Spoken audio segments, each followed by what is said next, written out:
ബെഞ്ചമിനും ഈജിപ്തിലേക്ക്. നാട്ടിൽ ക്ഷാമം കൊടുമ്പിരി കൊണ്ടു. ഈജിപ്തിൽ നിന്ന് കൊണ്ടുവന്ന ധാന്യം തീർന്നപ്പോൾ അവരുടെ പിതാവ് പറഞ്ഞു, നിങ്ങൾ വീണ്ടും പോയി കുറച്ചു ധാന്യം കൂടി വാങ്ങിക്കൊണ്ടു വരുവിൻ. അപ്പോൾ യൂദാ പറഞ്ഞു, അനുജനെ കൂടാതെ വന്നാൽ നിങ്ങൾക്കെന്നെ കാണാൻ സാധിക്കുകയില്ല എന്ന് അവൻ ഞങ്ങളോട് തീർത്ത് പറഞ്ഞിട്ടുണ്ട്. ഞങ്ങളുടെ സഹോദരനെ കൂടെ അയക്കാമെങ്കിൽ ഞങ്ങൾ പോയി ധാന്യം വാങ്ങിക്കൊണ്ട് വരാം. അങ്ങ് അവനെ അയക്കുന്നില്ലെങ്കിൽ ഞങ്ങൾ പോകുന്നില്ല. കാരണം അനുജനെ കൂടാതെ വന്നാൽ നിങ്ങൾക്കെന്നെ കാണാൻ സാധിക്കുകയില്ല എന്ന് അവൻ പറഞ്ഞിട്ടുണ്ട്.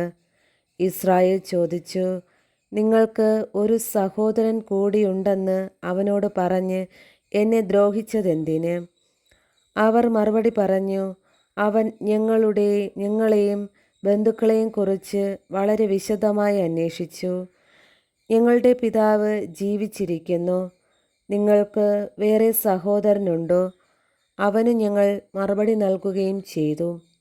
എന്നാൽ സഹോദരനെയും കൂട്ടിക്കൊണ്ടു വരുവിൻ എന്ന് അവൻ പറയുമെന്ന് ഞങ്ങൾ ഊഹിക്കുവാൻ കഴിയുമായിരുന്നു.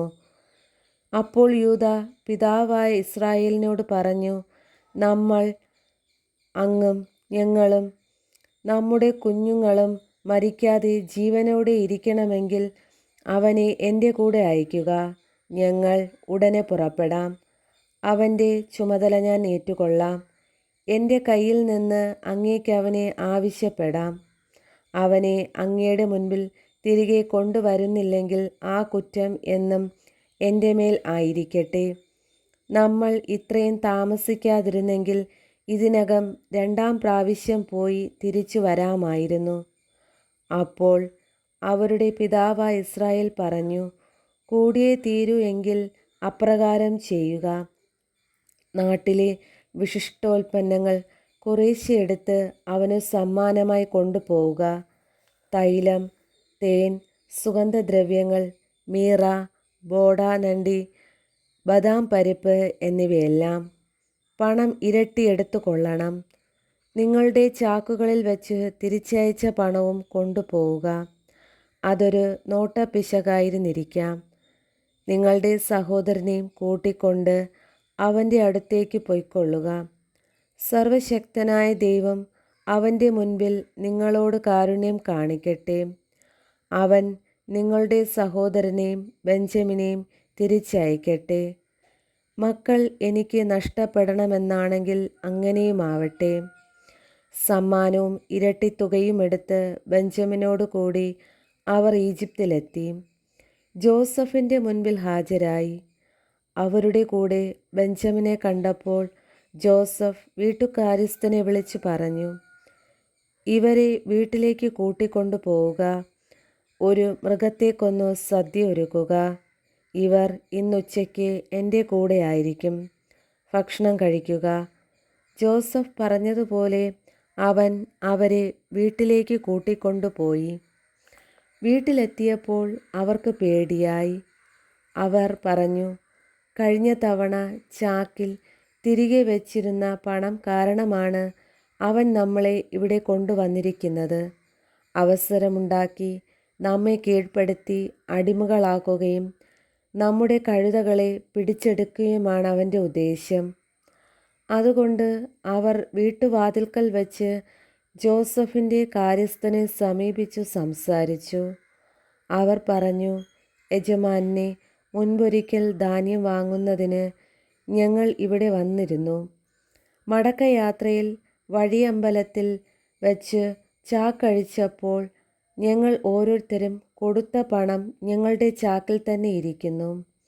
ഞങ്ങൾ അത് തിരികെ കൊണ്ടുവന്നിട്ടുണ്ട്. ധാന്യം വാങ്ങാൻ ഞങ്ങൾ വേറെ പണവും കൊണ്ടുവന്നിട്ടുണ്ട്. പണം ചാക്കിൽ തിരികെ വച്ചത് ആരെന്ന് ഞങ്ങൾക്കറിഞ്ഞുകൂടാ. അവൻ പറഞ്ഞു, ശാന്തരായിരിക്കുവിൻ, ഭയപ്പെടേണ്ട. നിങ്ങളുടെയും നിങ്ങളുടെ പിതാവിൻ്റെയും ദൈവമാണ് നിങ്ങളുടെ ചാക്കുകളിൽ നിധി നിക്ഷേപിച്ചത്. നിങ്ങളുടെ പണം ഞാൻ കൈപ്പറ്റിയതാണ്. അവൻ ശിമിയോനെ അവരുടെ അടുത്തേക്ക് കൊണ്ടുവന്നു. അനന്തരം അവരെ ജോസഫിൻ്റെ വീട്ടിനുള്ളിൽ കൊണ്ടുചെന്ന് അവർക്ക് വെള്ളം കൊടുത്തു. അവർ കാൽ കഴുകി. കഴുതകൾക്കും തീറ്റ കൊടുത്തു. ഉച്ചയ്ക്ക് ജോസഫ് വരുന്നതിന് മുൻപ് അവർ സമ്മാനം ഒരുക്കി വച്ചു. കാരണം അവിടെയായിരിക്കും തങ്ങൾ ഭക്ഷണം കഴിക്കുകയെന്ന് അവർ അറിഞ്ഞിരുന്നു. ജോസഫ് വീട്ടിൽ വന്നപ്പോൾ അവർ തങ്ങളുടെ പക്കലുണ്ടായിരുന്ന സമ്മാനം അവൻ്റെ അടുത്ത് കൊണ്ടുചെന്നു. അവർ അവനെ താണു വീണു വണങ്ങി. അവൻ അവരോട് കുശലം ചോദിച്ചു. നിങ്ങളുടെ പിതാവിന് സുഖം തന്നെയോ? നിങ്ങൾ പറഞ്ഞ ആ വൃദ്ധൻ ഇപ്പോഴും ജീവിച്ചിരിക്കുന്നു.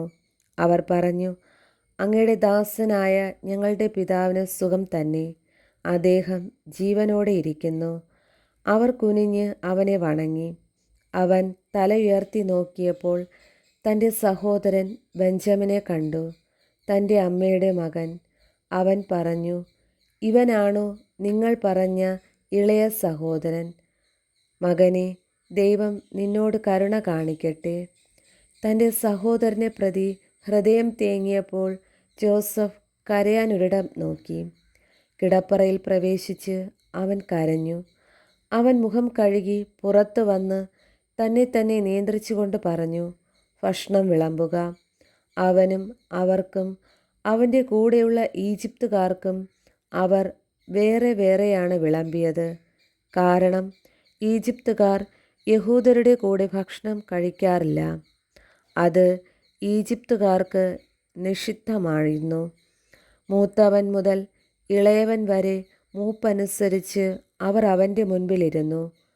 അവർ അമ്പരന്ന് അന്യോന്യം നോക്കി.